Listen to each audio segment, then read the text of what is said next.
Welcome to the Folklore of Taylor Swift, a 101 course on the lore surrounding the pop phenomenon. So much happened during the Fearless era that this episode will focus on part 1. Watch our earlier episodes on Taylor's childhood and her debut era, which left off mid-2008. That May, Taylor was invited to her first of many Met Galas. In some ways, this look set the stage or the tone for the Fearless era. A note on Taylor's relationships. I will briefly touch on her adult relationships, not to define her through these, but to contextualize her lyrics and work. So I'll include the background, timeline, and lyrics that are believed to be about her partners, and in future eras, discuss the media reaction to her dating history. The first of these is Joe Jonas.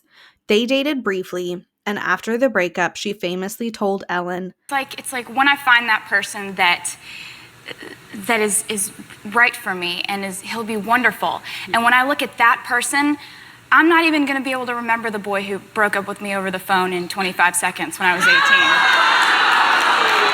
Taylor Swift and Selena Gomez met while dating two-thirds of the Jonas Brothers. Taylor was dating Joe, Selena was dating Nick, and although these relationships didn't make it, their friendship has continued to present day. Taylor's first single from Fearless was Love Story. Here's her mother on how the song came about. She was 17 years old, and her dad and I strongly disapproved of a certain young man, and rightfully so.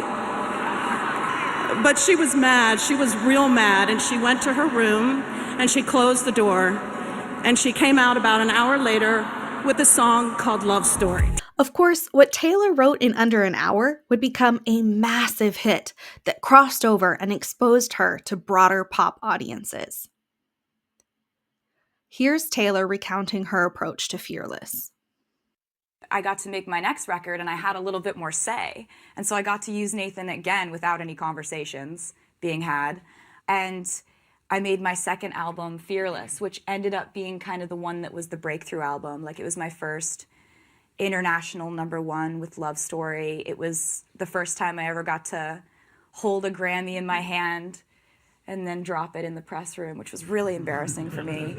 But that was the album that I felt was simple, to the point, and it was like a really accurate snapshot of my life at that time. Like, it was just exactly what I was going through, and it was said very simply. It was sonically cohesive, and that's my favorite thing looking back on that album. Taylor released Fearless in November 2008 and sold 596,000 copies in the first week. When the Fearless album came out, it sold 596,000 in the first week. And I was really happy about that. Considering the first record, I was like freaking out about selling 39,000 in the first week.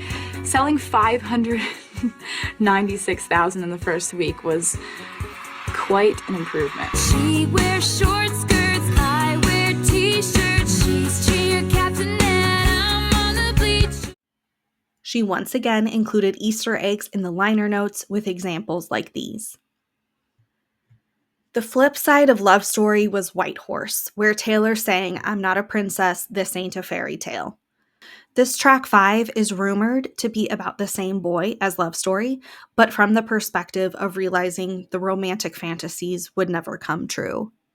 2009 was a very busy year for Taylor. To start, she was on SNL as the musical guest for the first time, performing Love Story and Forever and Always, a track that got added to the album last minute about Joe Jonas.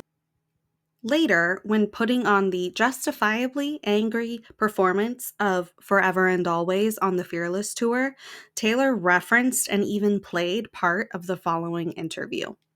If you are naming the guys you dated in your songs, why do you think any guy's going to want to date you?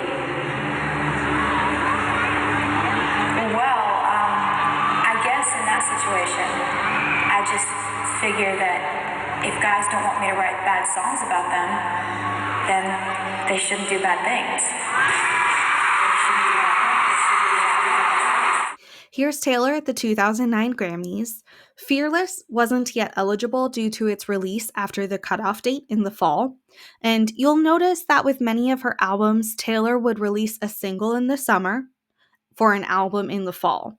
This spreads eligibility for the Grammys over 2 years. Though she wasn't nominated, Taylor did get to perform at the Grammys for the first time, duetting with Miley Cyrus on her song 15. Her success with Fearless continued to pick up steam, earning Taylor her first Rolling Stone cover. By spring 2009, Fearless had been the #1 album on the Billboard charts for 11 consecutive weeks and had won the ACM's Album of the Year award. Around this time, Taylor also branched out to explore acting. She had a small role in Gary Marshall's film Valentine's Day, for which she also wrote the end credit song, Today Was a Fairy Tale. So Felicia, if he's the star athlete, you are... Not the cheerleader. I'm on the dance team. Maybe you could show us a little bit. 5, 6, 7, 8.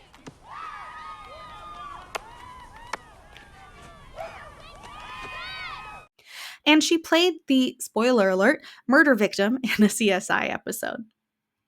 Following on the pop country success of Love Story, Taylor released You Belong With Me, which was inspired by a high school crush getting yelled at by his girlfriend.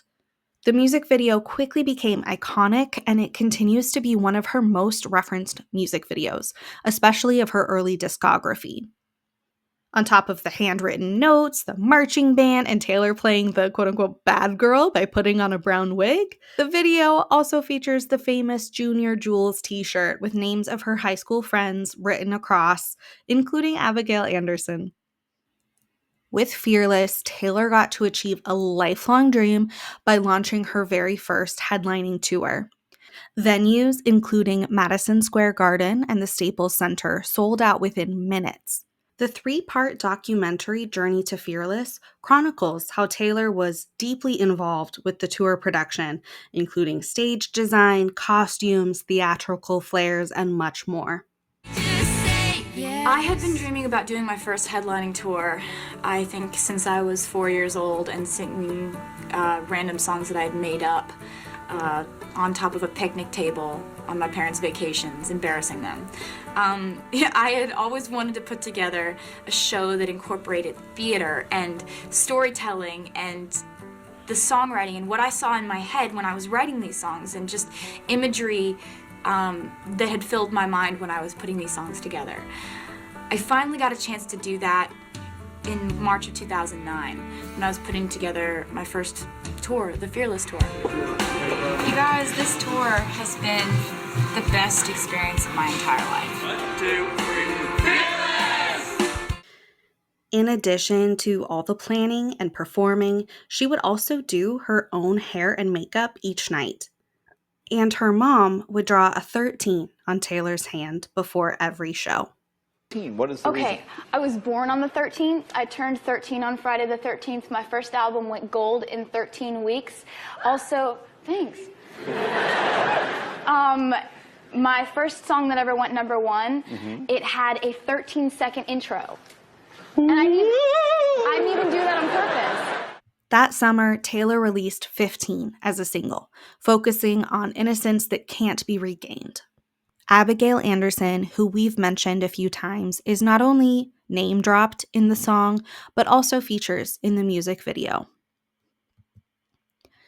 She is one of Taylor's oldest friends, and in addition to being in music videos, also features in documentaries like Journey to Fearless in 2010 and Miss Americana in 2020. Taylor was a bridesmaid in her 2017 wedding and then wrote Happiness about the end of that same relationship. They've been through everything together. Abigail has even been Taylor's +1 to events like the 2015 Grammys.